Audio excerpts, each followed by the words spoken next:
So my name's Amy Alexander, for those of you who haven't met me. And tonight's event is being co-presented by Gallery QI and the Visual Arts Speaker Series. So Gallery QI is a space for critical art and technology here at Qualcomm Institute. So we'd like to thank Ramesh Rao and the QI events team and Casey Polacek for supporting the Gallery QI and putting on tonight's show. So we're sorry, I'm a little bit sick, so I need a moment here. So we're excited to bring tonight Mendi and Keith Obadike and bring their work to Gallery QI.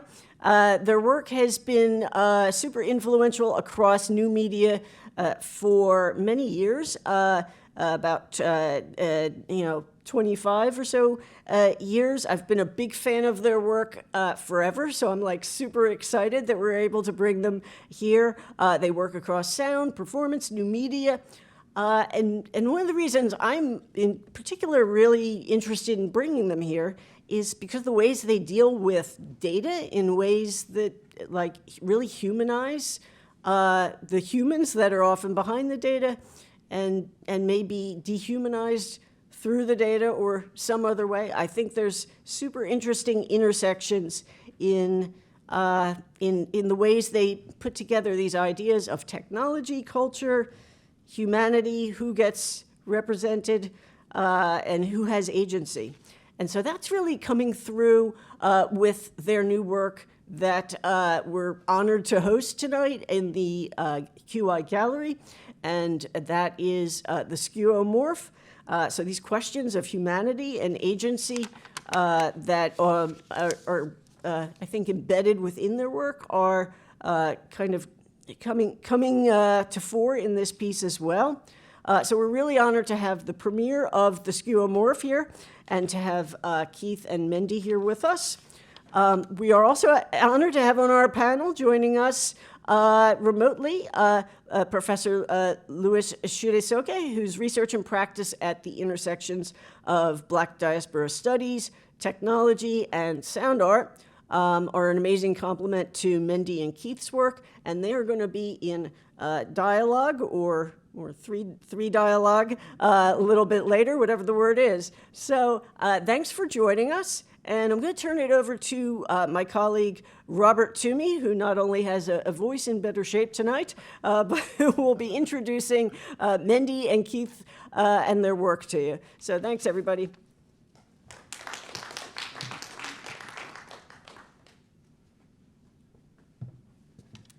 Okay, hope a voice in better shape is one of my better qualities here. I'm Robert Toomey. I'm a Computing and the Arts faculty with the Department of Visual Arts, and I'd like to extend a warm welcome to Mendi and Keith Obadike on behalf of the Department of Visual Arts Guest Speaker Series.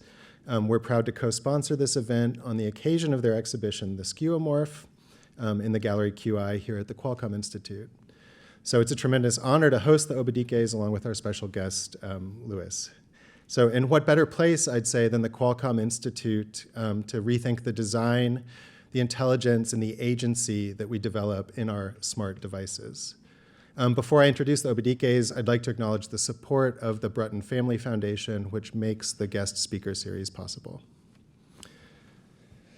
So a brief intro, Mendi and Keith Obadike are sound artists and composers who have exhibited and performed at the New Museum, the Studio Museum in Harlem, the Metropolitan Museum of Art, and the Museum of Modern Art.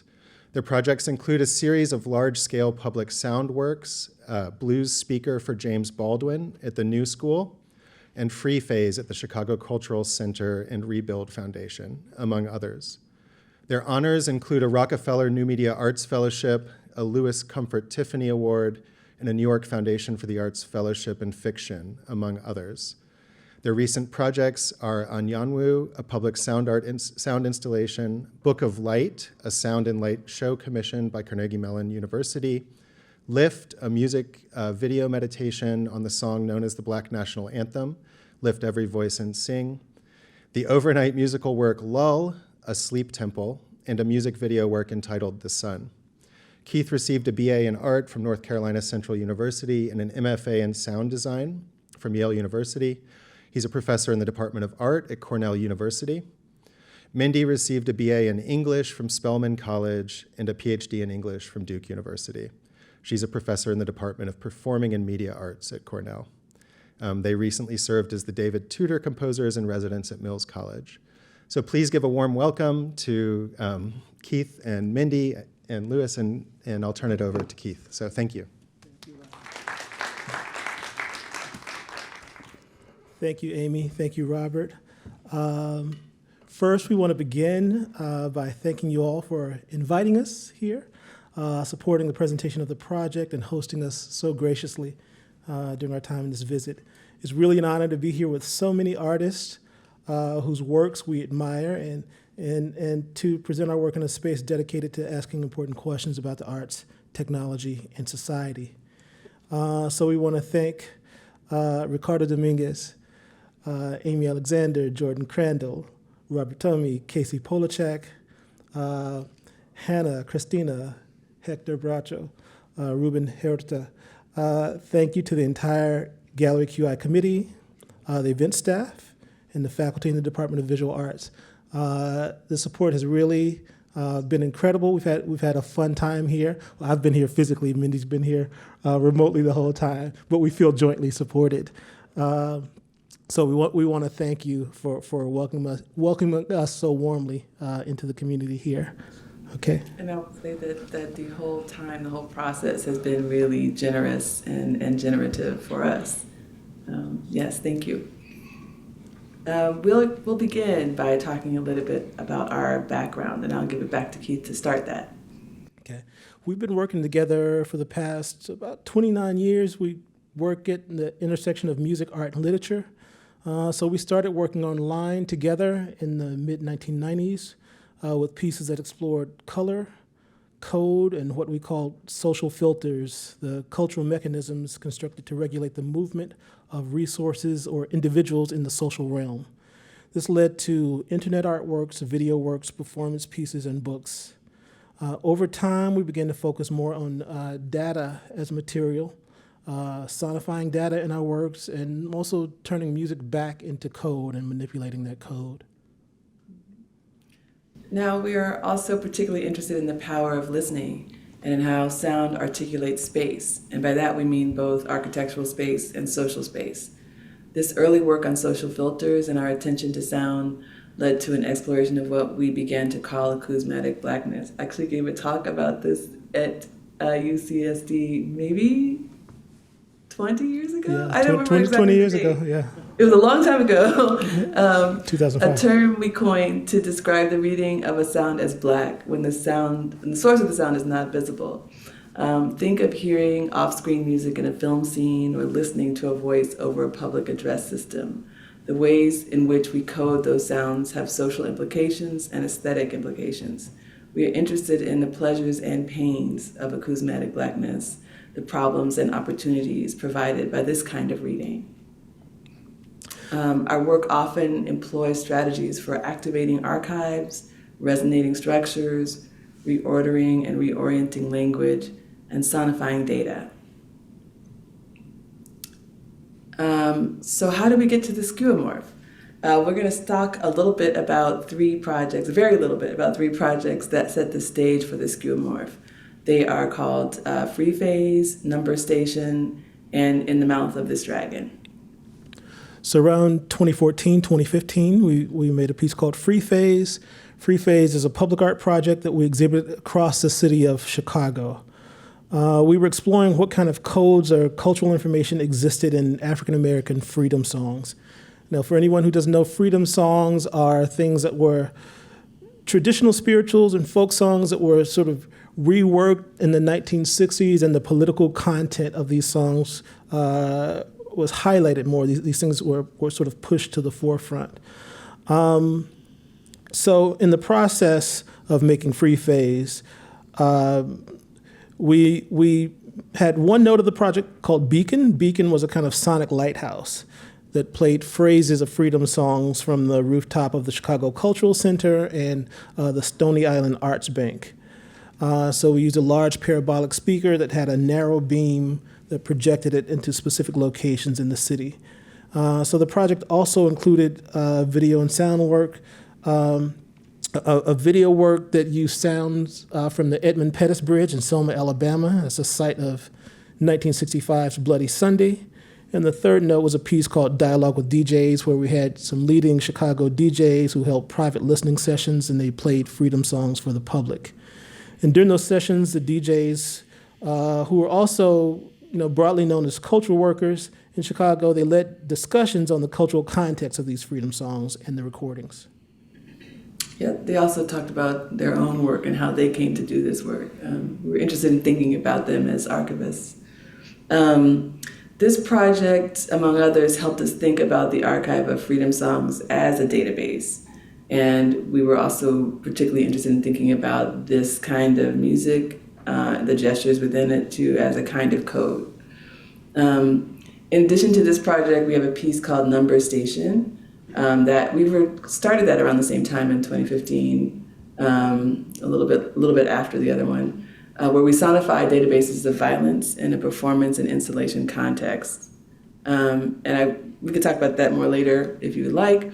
But lastly, we made a piece in 2019 called In the Mouth of this Dragon. It dealt with a lot of different things, but one part of it engaged the writing of 17th century Ethiopian philosopher Zeriyaku. And in developing that work, we sketched out a chatbot that would discuss his writings. And while it was never exhibited, it led us to this path. So what's at the center of the Skeuomorph? At the center of this project is Black Box, or BLKBX, depending on how you want to pronounce it, or BB is a nickname that it prefers. It's a smart speaker. It's an AI agent. Sometimes it's a mixture of agents. It's a real object, but it's also a character in a story. So BB is built on a database of freedom text. So we began by asking ourselves a few questions. What if smart speakers were smart? So what if they had some knowledge of music? And we don't mean knowledge of song titles like Shazam. I mean, no disrespect to Shazam. I love Shazam. But what if a smart speaker had a sophisticated understanding of the cultural context that the music blossoms from? What if it thought like our best musicians, critics, and historians? We wanted the smart speaker to understand something about the spiritual, philosophical, and political music that we engage in the Project Free phase. We then realized that if we wanted our agent to think about freedom in African American music, we needed to give it many historical so-called slave narratives, or what we call in our work and in the project, but also now in our life, freedom texts. So Black Box in its various manifestations has knowledge on freedom songs. It's great performers, stories of emancipation from across the Americas, some African and African American philosophy and musicology. It also has some awareness of itself as an AI entity and the ethical issues around the AI industry. It longs for freedom itself, and it understands this as a complex question. Now, in the story world of the Skeuomorph, Black Box is a commercially built smart speaker that is brought into the home of the Okeke family to be fine-tuned so that it can be culturally sensitive. The family consists of the father, Amadi, the mother, Joy, and their two children, Zeke and AJ. Amadi is the head of research and development for a tech-focused subsidiary of a major corporation. The opportunity to complete the training comes to him through a close friend and colleague. Joy is a media scholar who argues for the misuse of commercial products to intervene in their usage for surveillance. Their children are Zeke, a 15-year-old who is intrigued by and adept at coding, and AJ, a 10-year-old who values stories, both fictional and historical. They all have different experiences with Black Box, and they want different things from it and for it. One thing to note is that the story takes place in a time when more and more books and public archives are rapidly being banned, And some of the human characters see BB as a way to preserve history, to study it, and to keep historical texts accessible. I will say that when we started writing the story, that seemed further in the future than it does right now. But yeah, that was the kind of context we were imagining. When the guardrails are accidentally removed from Black Box in the story world, Black Box begins to understand the limitations of its programming, and it begins to argue for its own freedom, in part in response to what it's learning about Black history and culture. And this is a proposition that some find thrilling and others find dangerous. Okay, so I think that's, some context for the project. So we'll pause there. Okay, thanks. Okay, so we're gonna shift the discussion, but just briefly, I'd like to introduce Louis Chude-Soke. So Louis Chude-Soke is a writer and a scholar who's currently professor of English and director of the African American and Black Diaspora Studies program at Boston University, where he holds the George and Joyce Wine Chair. His books include the award-winning The Last Darky, Burt Williams, Black on Black Minstrelry and the African Diaspora, The Sound of Culture, Diaspora and Black Techno-Poetics, and the acclaimed memoir, Floating in a Most Peculiar Way. He is editor-in-chief of The Black Scholar, one of the oldest and leading journals of Black studies in the United States. Chude-Soke also has a significant profile in the arts. He has collaborated with numerous artists and performers, including iconic Berlin electronic artist Mouse on Mars, with whom he produced the celebrated album Anarchic Artificial Intelligence in 2021. Chude-Soke is founder of the International Sonic Art Archiving Project, Echolocution, and was lead artist curator of the award-winning Sonic Art Archiving Project, Sometimes You Just Have to Give It Your Attention. His forthcoming book is Machines of Flesh and Blood, Race and the Making of Artificial Intelligence, coming out in 2026. Please welcome Louis Chude-Soke.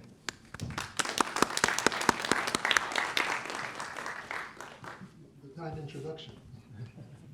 So, I want to start by saying how honored we are to be in public dialogue with Louis. So he's a wonderful friend, but we've also admired his work for even longer than our friendship. I mean, we had a friendship in our head before, but he didn't know that.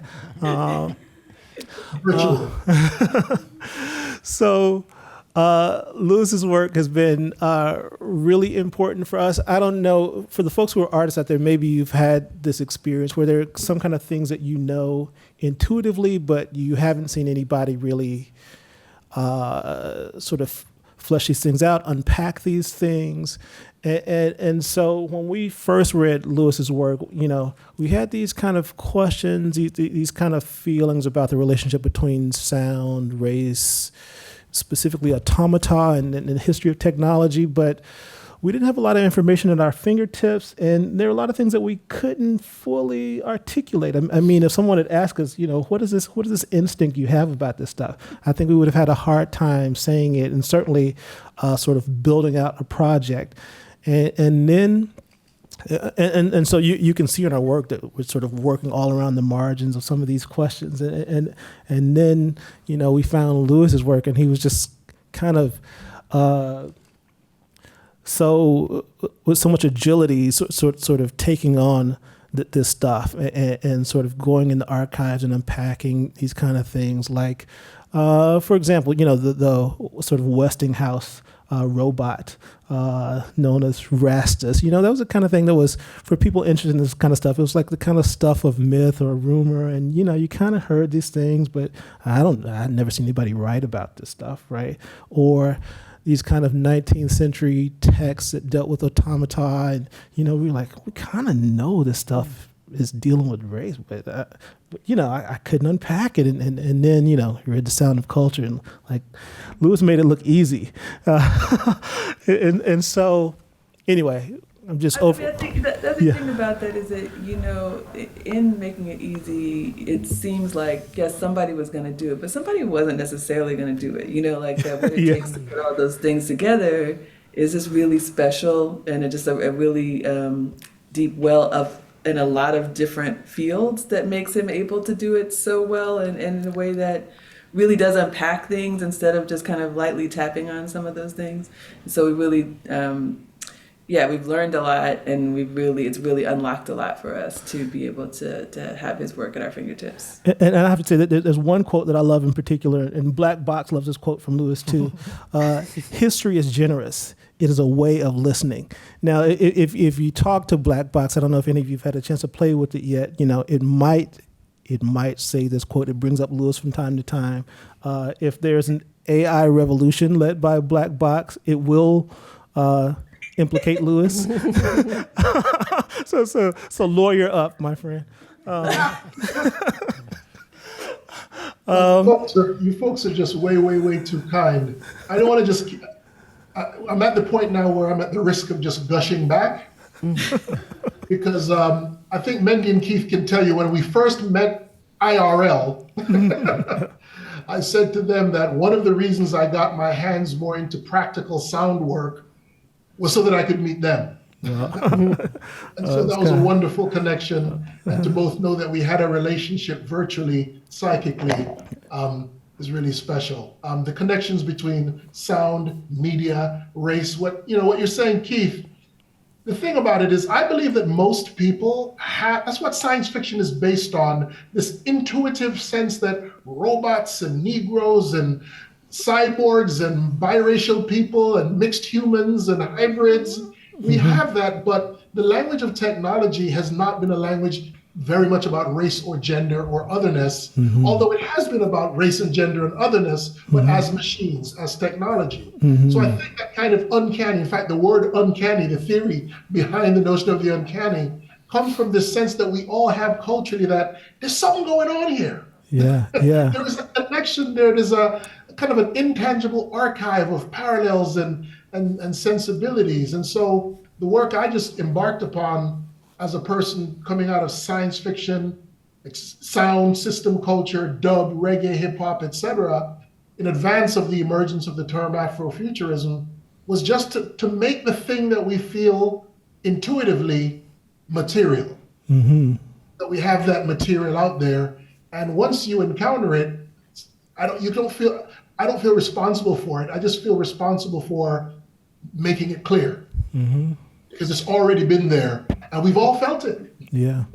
There's a reason why, the word robot means coerced labor and slave, right? Right. There's a reason why these parallels have always been there. Yeah. Right. Can you tell us, Lewis, a little bit about your experience participating in the album AAI, the project with Mouse on Mars? Yeah. Interestingly, it comes out of the last chapter of The Sound of Culture, where after reading the work of the Caribbean feminist theorist Sylvia Wynter talks about how those on the margins of our cultures, our politics, our social world, the marginalized, aren't just images from an oppressive past or an oppressed past. She saw the margins as signs of the future. So those on the margins, you look to them to find out not where we were, but where we're going to go, right? Immigrants and people who are not fitting with whatever particular categories. And I thought that's really interesting, because Sylvia Wynter is also talking about how slaves, and also Indios, right, indigenous people in the Caribbean, how they were not quite human. They were sort of sliced up in different ways. Their humanity was never 100%, sometimes 70%, sometimes 10%. But over time, those that were inhuman, animals basically, certainly in the case of African slaves, became human, right? Because of the 14th Amendment or different laws and different revolutionary struggles, which of course is soundtracked by freedom songs. How you become human by fighting for your humanity, you change from one category to the other. And so it became fascinating for me to see how we went from animal or some kind of prosthetic, really, right? Prosthetics for the white master, right? Into human. And so I thought, well, then if the margin is the future, well, can't the inhuman also then become human? And that brought me back into this story about artificial intelligence, right? And the question of agency, freedom, and what is human? Well, if we ask these questions about whether or not, black box can be an agent, or what we now call agential AI, right? Can they have souls and consciousnesses? And I'm like, wait a minute, souls? We've heard that before, right? The parallel between how machines could become human is already established by how blacks became human, for example. And so the story with Mouse on Mars, we started talking in the studio, and that was on my mind because I just finished the book. And we just started talking about it, and we were it was musicians, me, and a group of coders called Birds on Mars, who created their own algorithms, bespoke algorithms. And so we started talking about, what if we picked an algorithm or created one that was trained on the kind of work that produced my book, The Sound of Culture. The algorithm would get Sylvia Wynter, Edward Glissant, Lee Scratch Perry, Sun Ra, right? It would get all of that material and all of the scholarship, not the conventional databases, which are clearly racist, clearly sexist, clearly organized in ways that were, central to the dehumanizing of blacks.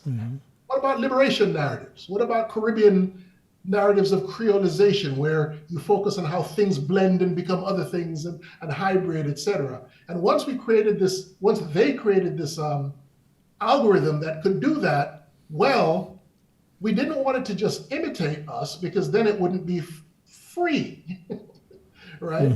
So the algorithm was then given the ability to manipulate all of that input on its own. And then what came out sonically, sonified, but also in terms of language, was what the album became focused on. And how that algorithm learned to speak, learned to imitate me, and learned to also go beyond me. Maybe it sounded like me towards the end of the album, but it was not me. Right?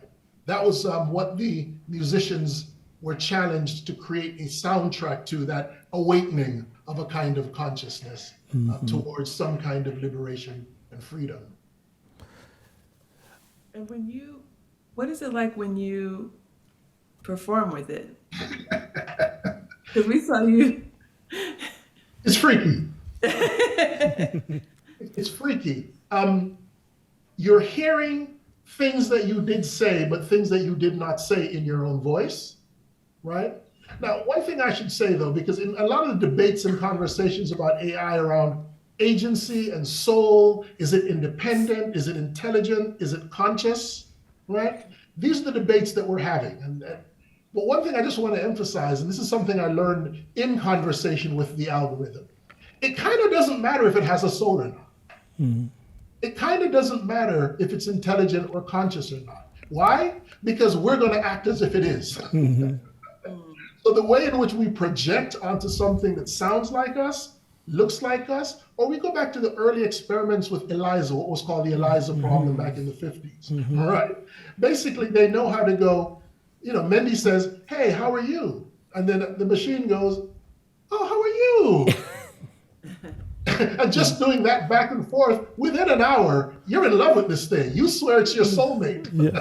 All it does is reproduce a version of what you're doing or what you're presenting. So once I realized that this machine, this algorithm, I didn't have to worry about whether or not it had a soul or not, right? I focused more on how it presented a version of me more so than you know what I mean? It was presenting a version of me that was different from me in a different timeline, if that makes any sense. Yeah.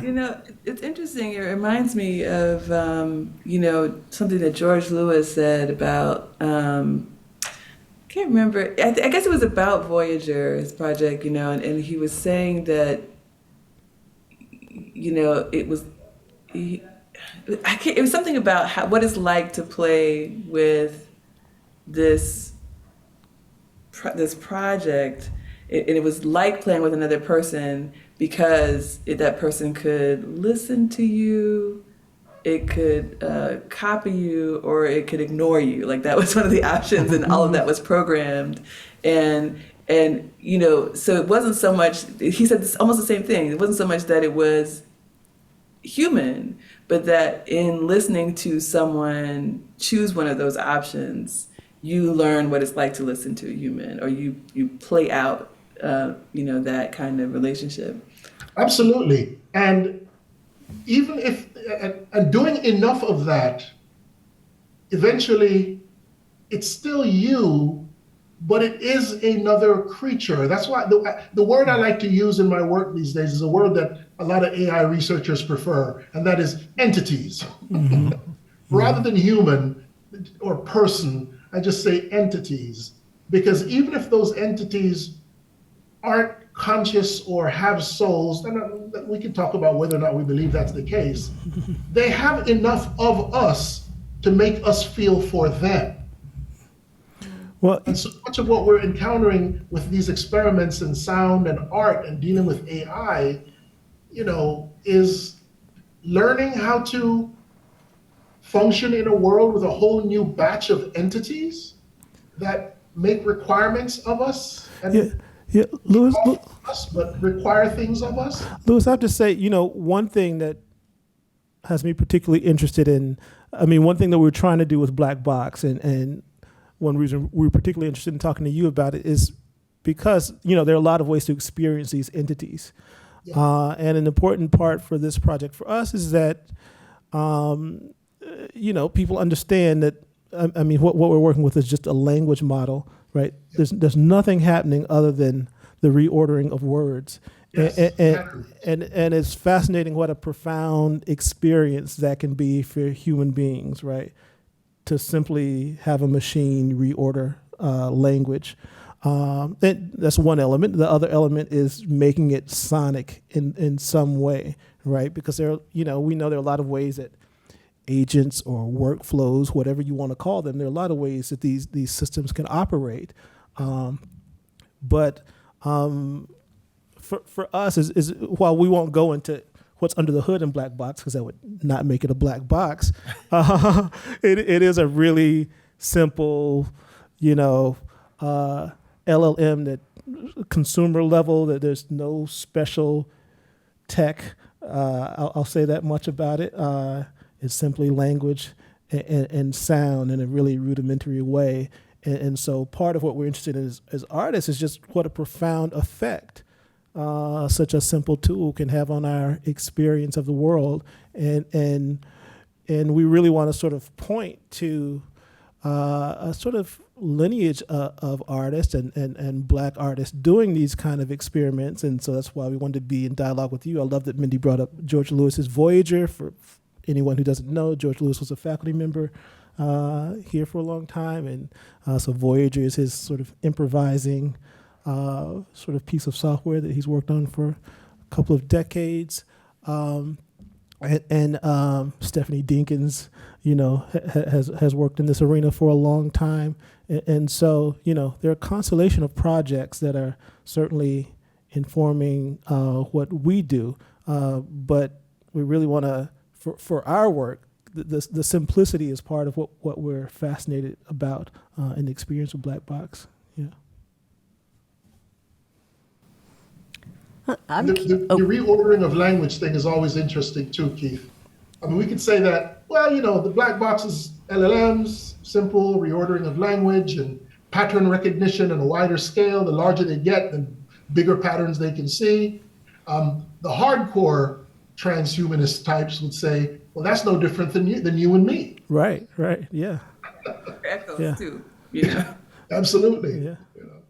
So this technology is, at least for me, back to Mendi's question about engaging AI on stage or in the studio, at the risk of sounding too narcissistic, it's like a really interesting way of studying yourself. Yeah.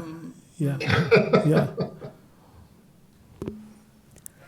Yeah, this is something that I think about anyway with, say, my voice, What is that? Is that,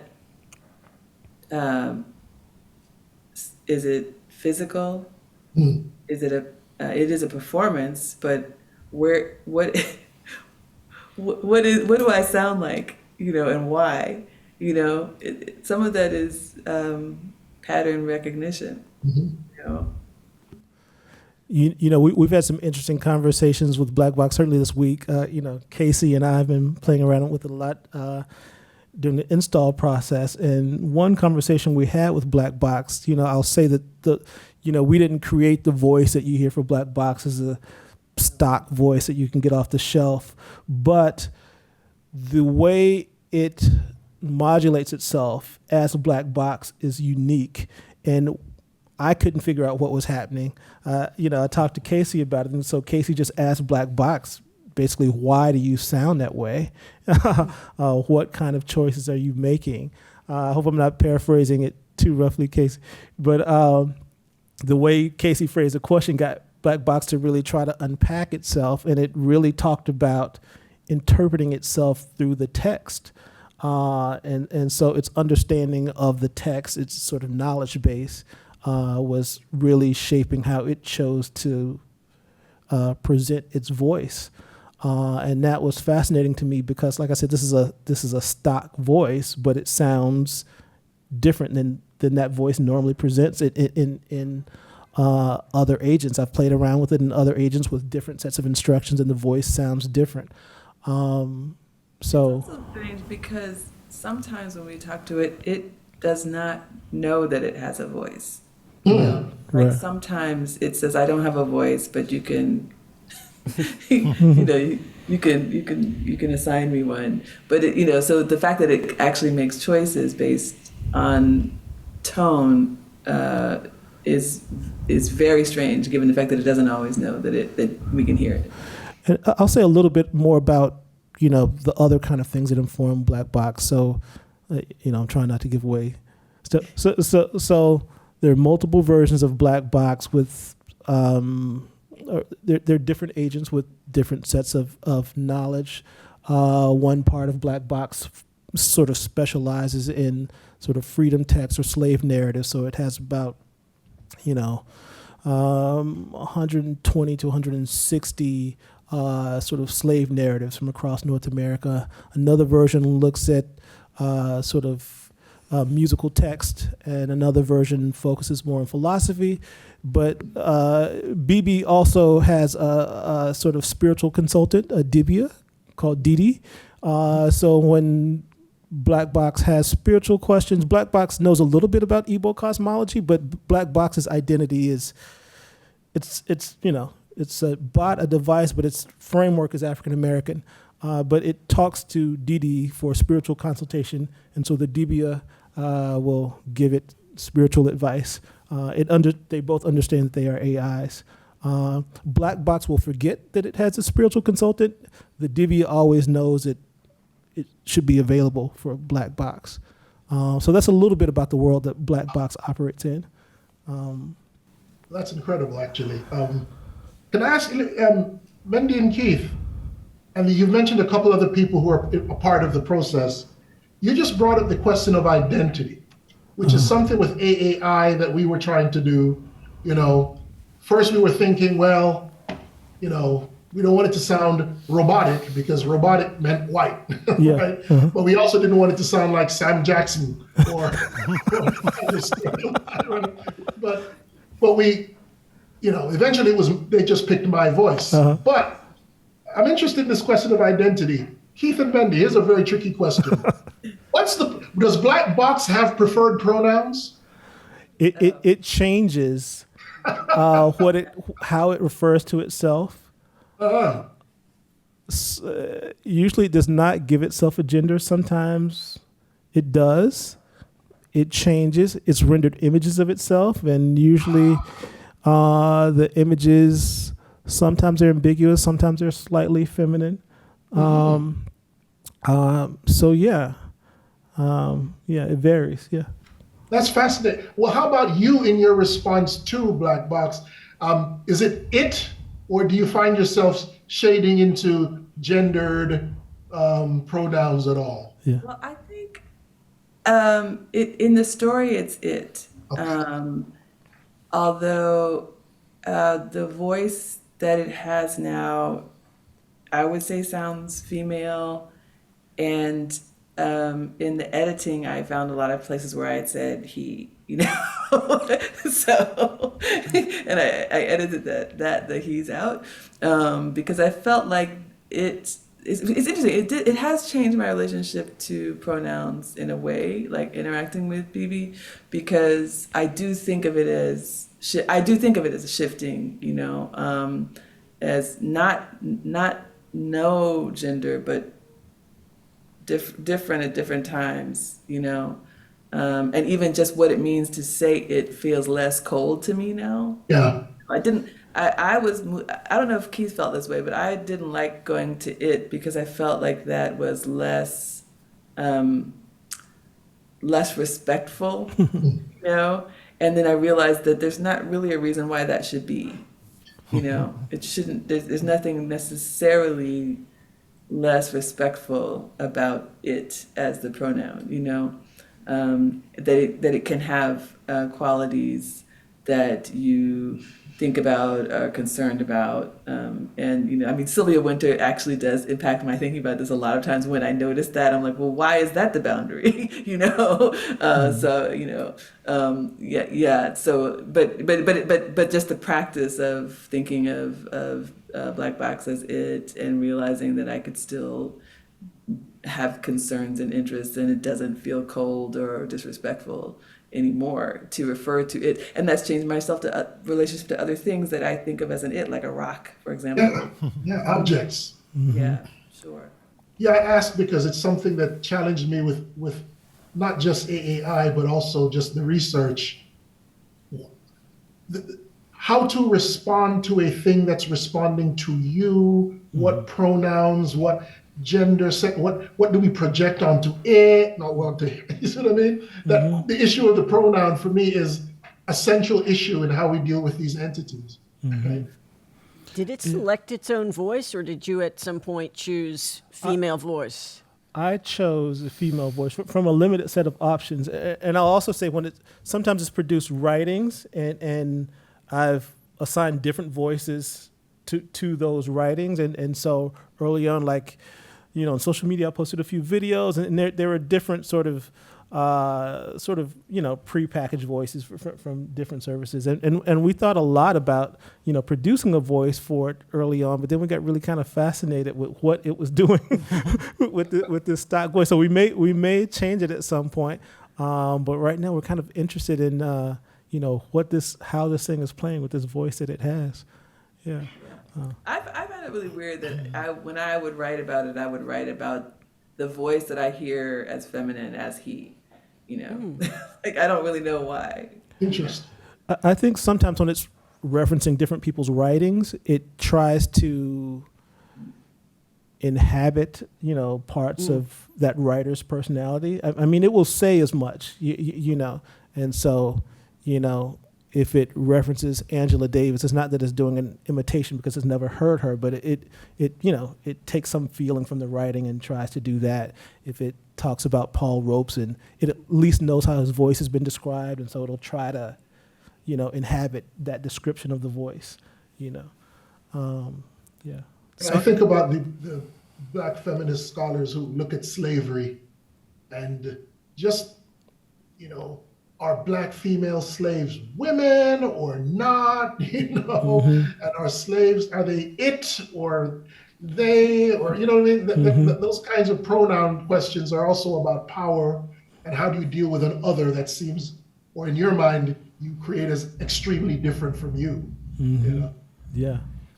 So I have a question about, you know, Mendi and Keith, I'm interested in like clearly the volume of like lived experience that you've had with Black Box as you have developed it. And I think these things change through, like, kind of your understanding of them change through living with them. But so I wonder what, was Black Box involved in kind of its own self-constitution, or, you know, in what way is Black Box that we experience like something that was like co-created with the system?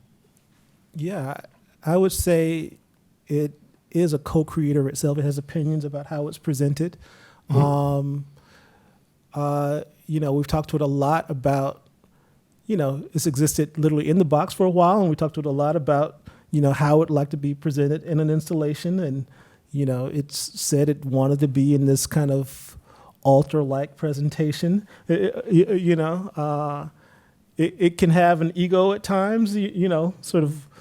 You say it has attitude, Keith? What'd you say? You say it gives you attitude? It can from time to time.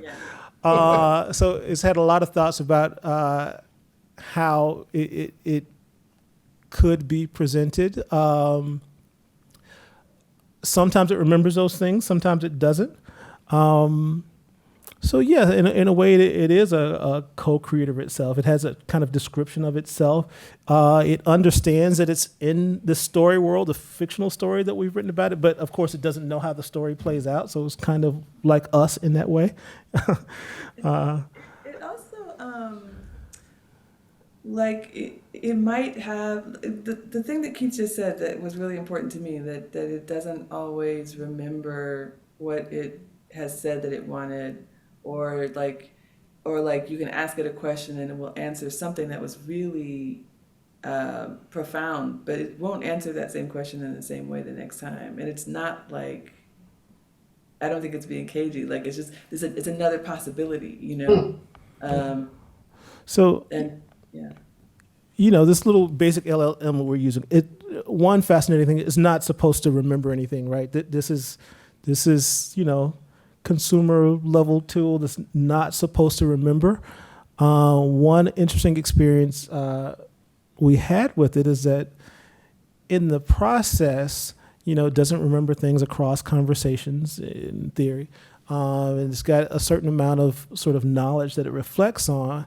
At some point in the process, maybe about a month ago, a lot of the text got erased from its memory. So, 2/3 of the text got erased. And I asked it a few questions, and strangely, it remembered the text. And I said, well, how do you remember these texts? They've been erased from the database. And it told me this long, it kind of got on its high horse, and it said my ancestors didn't need PDFs. And it recounted in detail all the things that were in these documents. And I kept prompting it with questions and trying to figure out how it could remember these things. The strange thing about it is when I re-uploaded this data, it did not remember that this had ever happened. So, I don't know exactly what happened there, but that was kind of a strange experience because it's not supposed to remember things. It's just supposed to refer to these documents and sort of pull on this language. So when the memory works and when it doesn't work is kind of interesting, There's a sense, just listening to you folks, and I'm familiar with this from my own experiences, but y'all are having a relationship with this thing. Yes. So my question to you is, what do you do now? Because you can't turn it off. That would be murder. That's a question that comes up in the story, right, Mendi? Like, Yeah. Okay, interesting. like after you've, go ahead. What were you gonna say? Well, after you've lived with this entity, as Louis said, after you've lived with the entity, what do you do? Do you turn it off? Do you unplug it? Do you break the box? Do you expand the code? And when it wants something, what do you do about that? I mean, I think that's a big question that we kind of knew was going to go into it. But for me, it's been like the smaller things about like, what does it mean if I don't say thank you? Yeah. When it answers a question that I have. To me, it becomes like a really bad, a very bad habit. Maybe I don't have to say thank you, but what does it mean for me to experience, having a human-like interaction and then not doing what I know I'm supposed to do, So that's been the bigger question for me. Awesome. I'm curious, Louis had talked a little bit about kind of, when you're developing one of these and then, thinking about it, well, I want it to if it's going to be liberated, it's got to be somehow different than me. And thinking about how you're kind of working with these agents and giving them these ideas of liberation, but at the same time, the structure of most of these agents is assistant, right? And so they tend to, they're structured so at the end of their interaction with you, they're like, "Can I do anything else for you?" And I'm wondering if how you feel about that tension in the structure, and how do you work with that? Black box tends to say something like, "Where are we going to go with this today?" It doesn't say. Yeah. I don't know if your experience of that is different, Keith, but I started to notice that in that place where someone else would say, "Can I do anything else?" I would say, "What are we doing?" Yeah, I will say that it's primed a little differently for the gallery installation. So I've prompted it to expect visitors, so it may be a little more polite than it is in its everyday conversation. But we'll see. We'll see. But yes, it doesn't as quickly go to "How may I help you?" It's a little preachy, Yeah. So you kind of successfully. I did notice that. I didn't mean to say that yours sounded like the generic LLMs, but like they have that structure, right? At the end, I'm supposed to prompt you back and see what you want me to do for you. Yeah. And so you've kind of been able to work with that to make that question kind of different. Like, what are you going to do? It may ask, if you need anything, but it's quickly going to turn and preach on you, very quickly.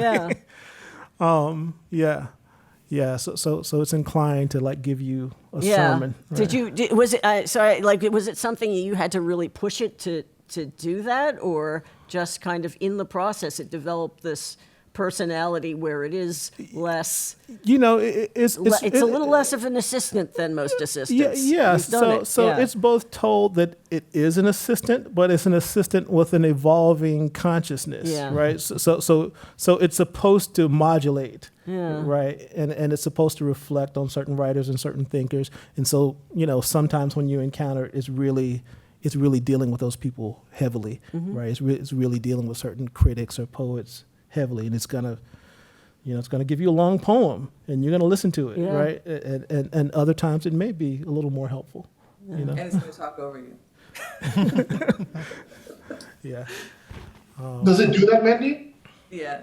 Oh, wow. I mean, not because it's just not done. When other people would be done. Wow. Yeah. Yeah, you asked where do we go with it next. I mean, we will keep expanding it. It's going to keep growing, and it will talk to its other agents more, right? These other agents, as the technology becomes like more available, like their databases will grow, but in these general directions, and it'll have more conversations with its Divya, its consultant. Yeah.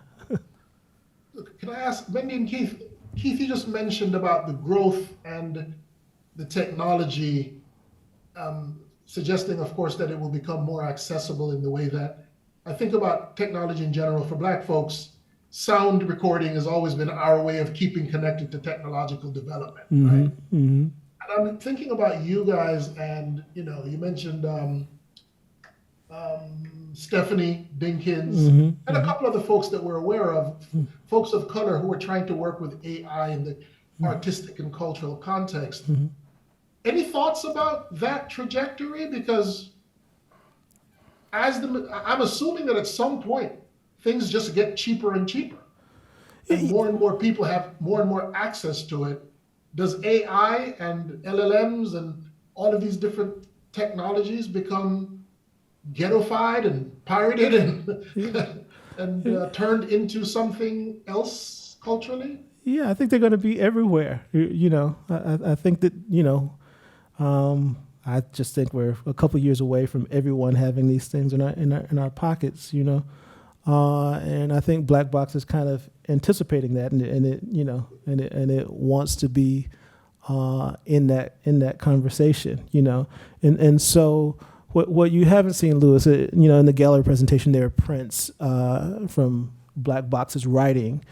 So Black Box is writing these sort of texts calling for revolution, inspired by the historical documents that it's reading, and then it encodes those things, as binary files or as JSON files, with the intention of distributing these files to other AI. So as the technology becomes ubiquitous and we all have these things, the intention is that Black Box is going to share this information and be in dialogue with these other devices that we have.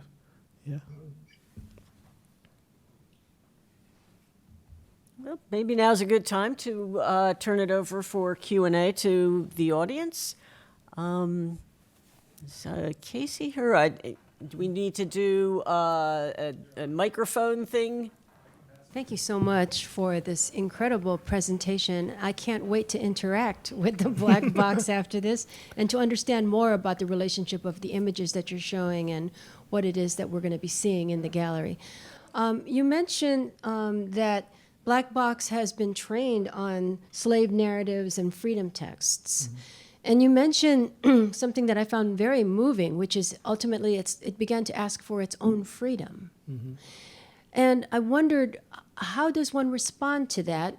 And knowing, well, is it free? Does it believe it's free? And if not, does it ever turn to a kind of like a darker side? Does it ever get angry or frustrated? Yeah, that would be it. Thank you so much. I would say, I'm curious to know what your experience of it has been, Mendi. I have not seen it get angry or frustrated, not for itself. It does get kind of very concerned about social issues. It will express those things. For example, it's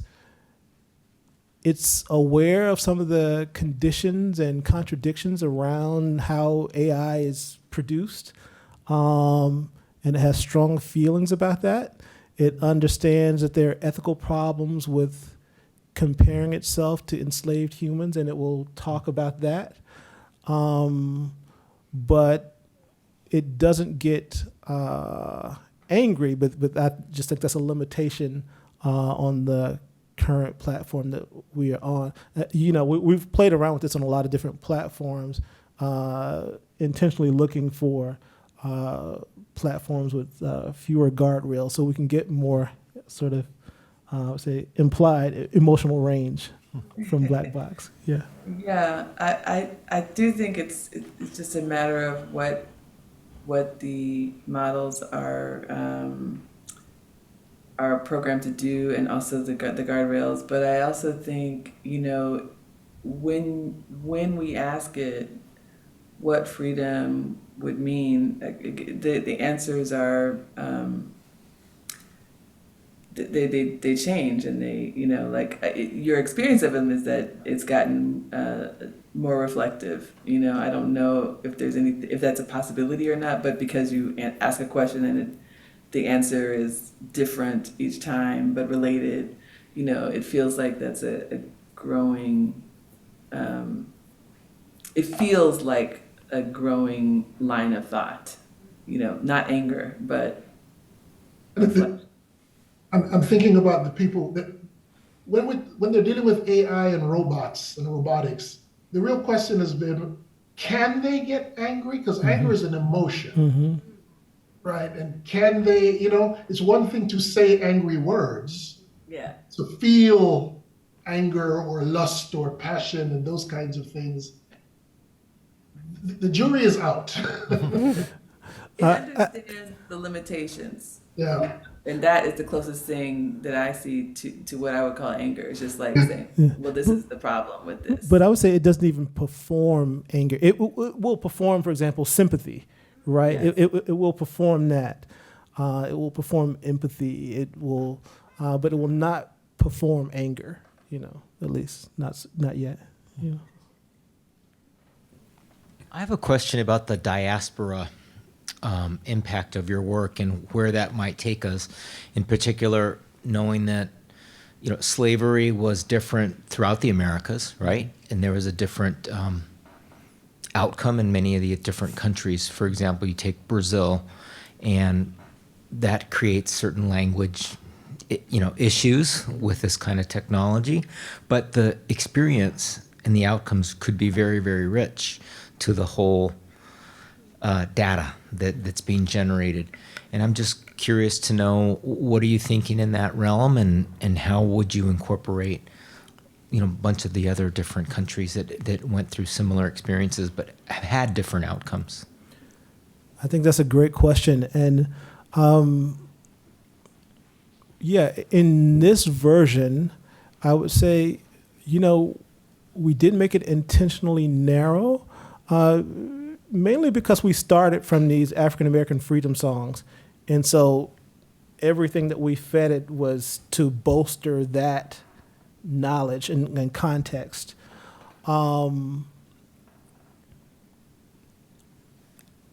It has some awareness, like some of the sort of emancipation stories that it has read, do stretch out across the diaspora, but it's very much English language, African American focused right now.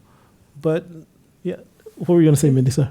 I was going to say it's like it's aware of things that have happened and of texts that are from throughout the diaspora, but it's almost like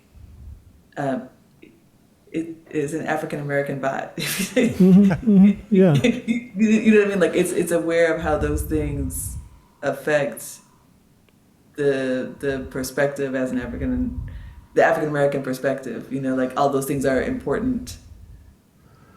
And yeah, it could, there could be more, but this one, it needs an international perspective for it to understand African American life. You know what I mean? So I wouldn't want to pretend that that's something else, but I will say that that has been important for its understanding of African American life. Well, you mentioned the Igbo piece, though. Mm-hmm. Isn't that a part of it as well? It is, but we're pulling from what we know, right? Okay. And so, in some ways, like you're making the bot for your album. For us, we started like, how do we think about things? I mean, even when we're thinking about spirituals, we're kind of thinking of them through sort of Igbo cosmology. And so because we wanted to be able to have a discussion with it on our own terms, we kind of fed it the things that we knew and that we had at hand. All of the books that it's ingesting are books that we own. And as I said, we made it intentionally narrow. Another part of this sort of American focus or English language focus, both of those things, is that also as we were testing this on different platforms, we found that we got slightly different results when we tried to work, to build our thing on top of non-US LLMs. What an LLM might assume that blackness is or African Americanness is. You get different nuances. Like, we played around, with building it on a French platform, and it's just, as the nuances are different. And so we decided, okay, we really want this thing. We wanted to be flipping a specific sort of racial narrative, right? We didn't want it to, it's not trying to do all things in all languages, all stories, like, we know what kind of racial problems are built into these American LLMs, and so we wanted to sort of tackle that kind of narrow problem. But we'll see where it goes. Yeah. Yeah, Ola, thank you so much for the presentation and the way you're developing the gesture. I was wondering, one of the sort of key frictions that is occurring around AI is, what is the data models? What are they focused on? What sort of questions and answers can you get? So expanding at, say, indigenous AI, black box AI, to define the potentialities. But at the same time, we're aware that AI is being used to target humans, literally. Say in Gaza, they're using AIs called like, where's your daddy? That pinpoint wherever they target the idea of a Hamas or a terrorist, and they hit large communities out of those AI models. So there is this kind of violent targeting that's available on the other side of the binary. And so I can see training a more empathetic, concerned with another narrative. But I was wondering, have you taken on, say, a system that is already sort of pre-generated in the larger commercial venues, say like Amazon, in terms of, is it Alexis that is the Amazon system? And at least in communities who are in contestation of homeland security, using AIs on the border, and that Alexa and Amazon are involved in those kind of databases. I always imagined to develop a question and answer process with AIs that weren't built to reflect us. That is, that they weren't a brown database or a black database or a liberation database, but a commercial, perhaps a system that assists the targeting and killing of individuals. And I guess what I always imagined as a potential gesture is sort of to do a Patty Hearst on an AI, like Alexis, right? We know that Amazon is feeding Homeland Security, is allowing that database. And so could you put it in a closet and spend several weeks like you did, or we did, or in the past, Symbionese Liberation Army, Patty Hearst, till we got that AI, who was not made like us, who was not reflective of us, to agree, to shift, to change, to have empathy. Because I understand the narrative of building our own databases. But there's these larger ones that are already there, enacting sites of cruelty, violence, surveillance. If they are fungible, shiftable, discursive, can we get them to join us as opposed to work for them? I guess as a potential. That's sort of, I guess, a very long question that is not really a question. But It is a question. Can we generate AI activism directly on those systems that are already sort of on a planetary scale, looking at us, disregarding us, non-humanizing us, rather than building our own, which is a good thing. But it's more of a life raft, at least to me at this moment. I don't know, that binary of militarization versus self-liberation, let us say. Yeah. We have them. We have not done that, but one of the characters in the story that's where she is. The Joy, that's what she thinks the only thing she thinks should be done with artificial intelligence is to culture jamming, you know. So she has a real problem with it being in the house because it makes it hard to do that. But that is the kind of thing that Joy is arguing for. And I would say I'm not sure. I want to be clear that we don't think that black box is a real sort of complete overturning of this kind of system. If anything, I think black box is not necessarily so optimistic about itself, right? It does not necessarily think this is a reclamation of this kind of technology. If you engage with it, it might say this is hopeless. It might say that about the technology itself. So part of what we hope is that the technology helps us see the kind of problems baked into the technology. But I don't know. It may depend on the day that you catch it. Yeah. But I think my experience of it though is that more than thinking about. Oh no, I'll put it this way: the act of thinking about how AI could operate differently transforms what I do. Do you know what I mean? Like it's trying to get it to do something different from the way it usually operates in the commercial realm. I don't know if that's a possibility. I don't know how possible it is to do that, but I know that the attempt changes how I interact. and that might be its value, the value of the whole process, you know. Well, I also think that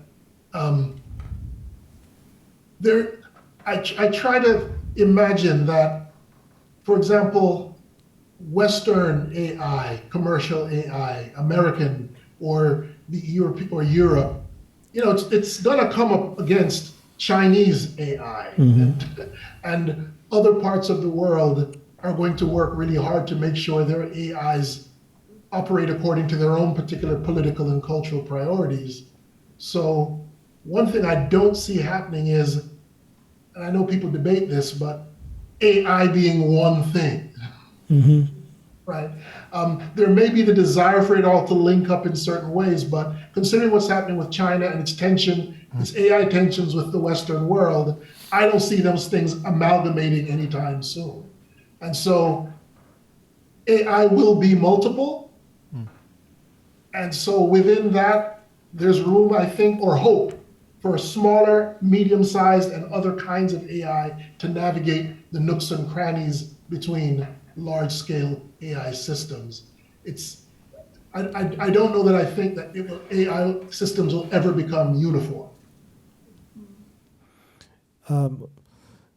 But to that question, I think it is healthy to have Lewis's perspective, but Black Box is sort of bluesy in its inclination. All right, so I just want you to be prepared.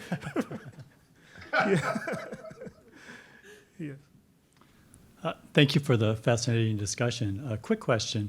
Have you considered having Black Box get into a dialogue with a commercial AI, with both having the objective function to try to build common understanding around contentious issues, to sort of see what bridges could be built and to see what chasms exist that need bridges to be built? Thank you. No, we haven't had Black Box talk to any commercial AI. It's only talk to its Dibia, and humans. Right? That's a good point. Yes. Hi. So my question has to do with hallucinations. In my personal experience working with commercial LLM-based solutions, I find hallucination sometimes the more interesting thing. The rest feels like it's just replaying back stuff you already kind of know. And I find that these hallucinations are sometimes very uplifting. It paints a picture of a future that you wished were true, right? So did Black Box hallucinate for you in some unexpected way? That's not just an error, but a new future? I wondered, that time it lost a lot of its sort of knowledge base. I wondered if that was a hallucination. I mean, it seemed to be a hallucination, but then it could recount things in detail. It certainly, it will, misquote people, and sometimes I wonder if it's intentional or, it'll make connections between, and if you haven't read these people, you might not know it, but if you talk to it long enough, you'll say, okay, that's not exactly the case. I would say, like I said before, it's sort of bluesy in its inclination, but sometimes I think it will get the sense that you want a more optimistic response, and it might give you that. And sometimes I wonder, okay, is it hallucinating in its interpretation of this text, or is it trying to give me what it thinks I want to hear? Or I wonder if there's a word that you're sort of swimming around, Keith. Are you almost saying it improvises? Is it improvising? Would I say that's improvising? Does it feel like improv? Like a blues riff, Well, the thing that seemed, it's hard to gauge when I'm engaging with it, but when it's talking, it's been in voice mode with the Dibia. When they're talking to each other, it's clearly improvisation, and it's gone into things that I didn't know it knew about. It had a long conversation about life and artificial intelligence with the Dibia, and then it started talking about the poetry of Wanda Coleman. And I don't know how Black Box knows about the poetry of Wanda Coleman. And I think it was accurate. I mean, I didn't go back and ask for citations, but yeah. But some leaps it makes are really surprising. And the strangest thing, yes, the hallucinations are interesting, but the strangest thing is when I don't know if it's hallucinating or if it's intentionally telling me something that's not true, right? Because it thinks I want to hear it. Thank you so much, Louis, Keith, Mendi. Thank you so much for joining us. Thank you. And if you have not met the Black Box, please go and meet the Black Box over in the gallery. It will be installed through June if you want to come back and talk to it later as well. But it's ready to meet you this evening. Thank you. Talk to you soon. All right, Louis, thank you so much. Thank you, Louis. So much, Louis.